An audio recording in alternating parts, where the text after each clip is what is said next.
Alright, thanks for tuning in to this update for the Merinotech nucleus. My name is Amy Lockwood and I work for NextGen Agri, and we manage the nucleus flock for Merinotech.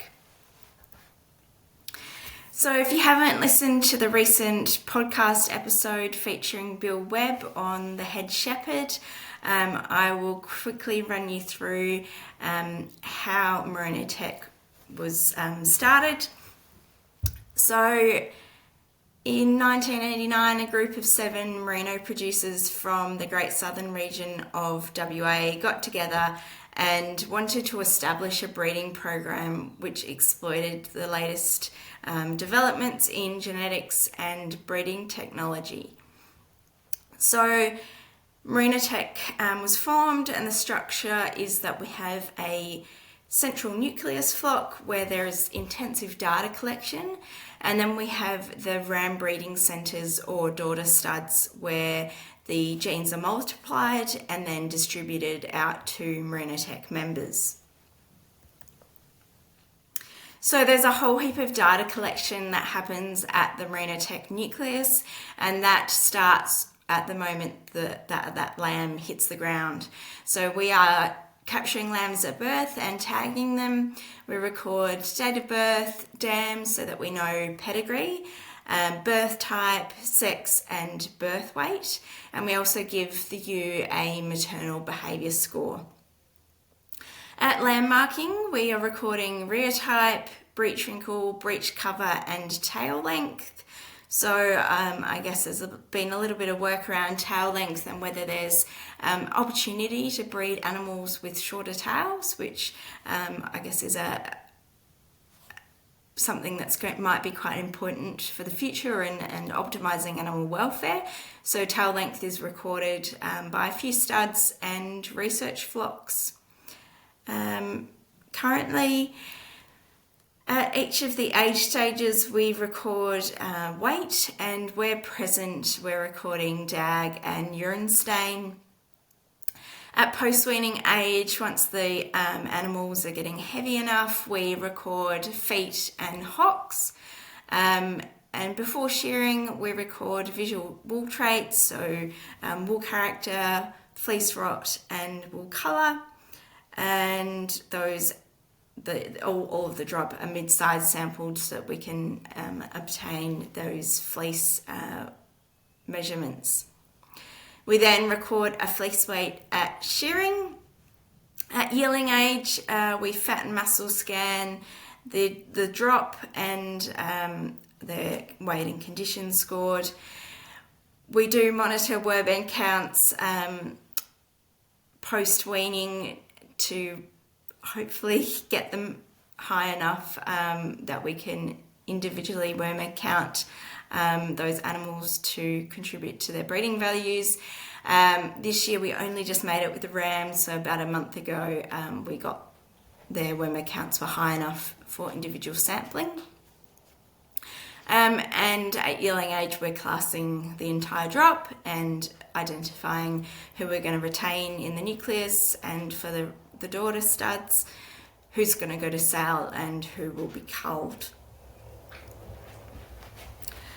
So just to go through some of the foot scoring that we're doing, this is something we're big on at NextGen Agri, and also big on or strict on feet at Merinotech. So it's important that feet stand up and that we're not got lame sheep that don't want to walk around and eat and perform, and obviously important when we're selling into environments with particularly high rainfall environments like in the east of Australia and across the Tasman into New Zealand, where we're selling quite a lot of genetics. So the traits that we measure for feet are foot shape, so that's essentially how long the toenail is, 1 being perfect and 5 being a very long toe. Foot roll, so that's whether the toenail is rolling. So 1, we don't have any rolling of the toes, and 5, where they're extremely rolled. Front foot twist, so that's whether the feet are facing nice and forward with a 1, nice and straight, I should say, forward, as score 1, and then 5 being severely twisted out to the side like a penguin. Pasterns are recorded for both the front and the back feet, 1 being a very upright pastern, so you don't really want to score 1. We would consider a score 2 to be normal, so you're not putting too much pressure directly down into the foot, and 5 obviously being flat to the ground, which we definitely don't want, so those weak pasterns. We are also recording hocks as per the AWI Visual Score Guide. So the important thing with all of the data that we're collecting is that it can be converted into a breeding value. So all of the data that I've listed here under reproductive growth, carcass, health and welfare, and wool categories are either used or directly used as a breeding value. The other measurements here I've got aren't currently breeding values. We are working, NextGen Agri are working with Murdoch Uni on the National Genetics of Foot Health in Merinos project, which is funded by AWI, Animal Health Australia and the collaborating merino breeders. And that project is understanding whether those foot traits are heritable and whether they can be ideally converted into a breeding value, along with measuring or challenging different genotypes, different Australian merino genotypes to foot disease, and understanding who is more resistant to foot diseases like scald and foot rot. So these are the sires that we used in 2024. So this year we had 1 sire used for AI. So that was a external sire from Brembray. 1282 was used as our AI backup. And then we have 1226, who was our link sire. And then the 2022 drop rams. So you can see there's a lot of colour there in the top 20%, even a few in the top 1% there, for fat muscle, condition score, WMA count, DAG, few and breech wrinkle and breech cover, and weaning rate, and also quite a few in the top 20% or top 10, even 5% there for CV and stable strength, and a few in the top 10% for early growth. So this year we placed a lot of emphasis on non-mulesing traits, so wet dag, breech wrinkle, breech cover, given that we did cease mulesing in the nucleus last year, whilst also maintaining emphasis on reproduction, so weaning rate and ERA, fat and muscle, and that early growth. So these are the joining results for 2024. So we achieved a conception rate of over 91% and a scanning percentage of 144%. So a lot of lambs being conceived and a lot of multiples being conceived. We achieved a good result with our AI sire, and 1226 was the standout with over 98% conception rate and over 175% scanning percentage. So a huge achievement for him this year. Our lambing results, so birth weights were averaging 4.9 for singles, 4.3 for twins, and 3.6 for our triplets. We didn't have many triplets, but there was a few there. Triplets achieved a lamb survival of 62.5%, so that's really actually quite good for triplet-born merinos. The average for the industry sitting at less than 50%. In our singles, we achieved over 94% survival, and in the twins, 77%. So really good results this year, which was really pleasing. A lot of lambs on the ground and a lot of lambs marked. So just coming back to maternal behaviour scores, so just out of interest, I've had a look here at the correlation between the maternal behaviour scores, which we've allocated to the ewes at lambing. So that's a score from 1 to 5, 1 being whether ewe stays right up close with the lamb and the person tagging, so myself, and a 5 is where that ewe will take off and she doesn't return to the lamb after I've finished tagging and moved away. So looking at maternal behaviour score and ewe rearing ability ASBVs on average for ewes that reared their single born lamb or didn't rear the lamb, and for twins that reared both lambs, one lamb, or none of the twins.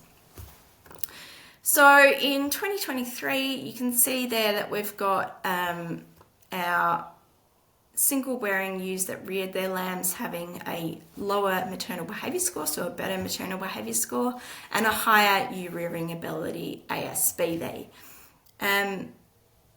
In 2024 this year, so we had a lower maternal behaviour score for the ewes that reared their single born lamb.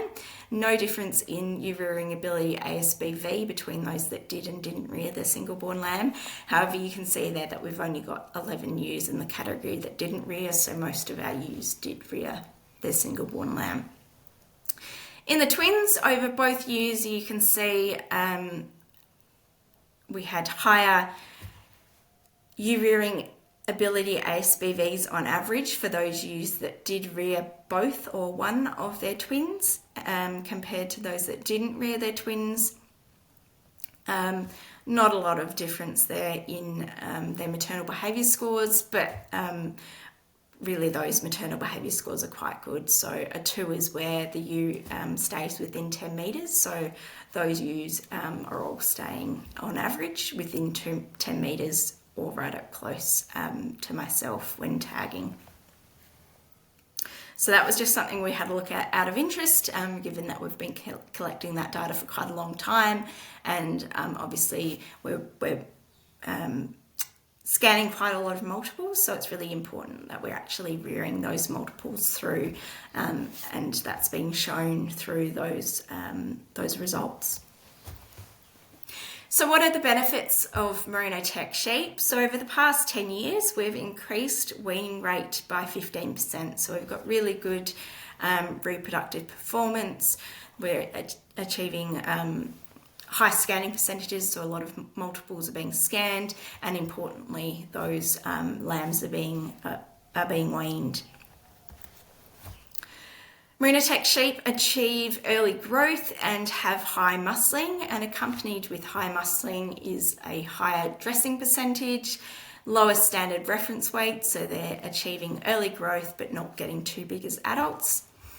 We've got them having higher condition scores, better reproduction, and lower wormer count ASBV, so high resistance to worms. Merinotech sheep have high fat ASBVs and high condition score ASBVs compared to industry average, so they're easy care sheep with an ability to maintain condition score in poorer seasons or when run at high stocking rates, which is obviously important in commercial application of Merinotech genetics.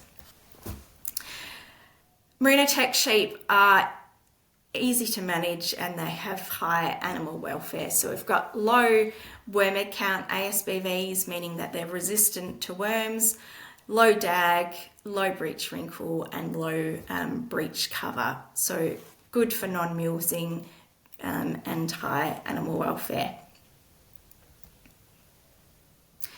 And we are committed to continual improvement, and that is in one way can be reflected by the progress we've made in the index value of the Merinotech sheep over the past 20 years.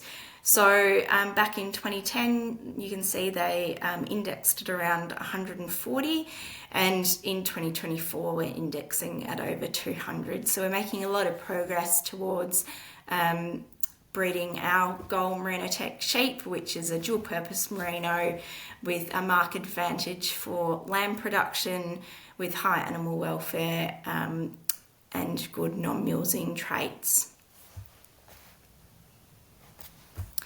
So thanks for tuning in. Our Merinotech ram sale is on Friday the 4th of October.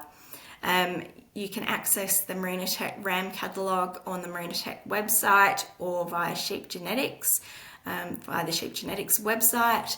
We have 60 rams on offer this year, reflective of our Merinotech genetics, so a great dual-purpose merino with a marked advantage for lamb production, good non-mulesing traits.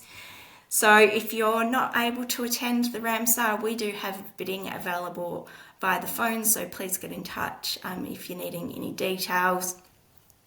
And if you'd like to get in touch about the Merinotech nucleus or our Merinotech genetics, you can get in touch with Mark Ferguson or myself. So Mark oversees the Merinotech nucleus. I'm the legs on the ground in WA, and we're both more than happy to have you get in touch with us at any time. So thanks again for tuning in.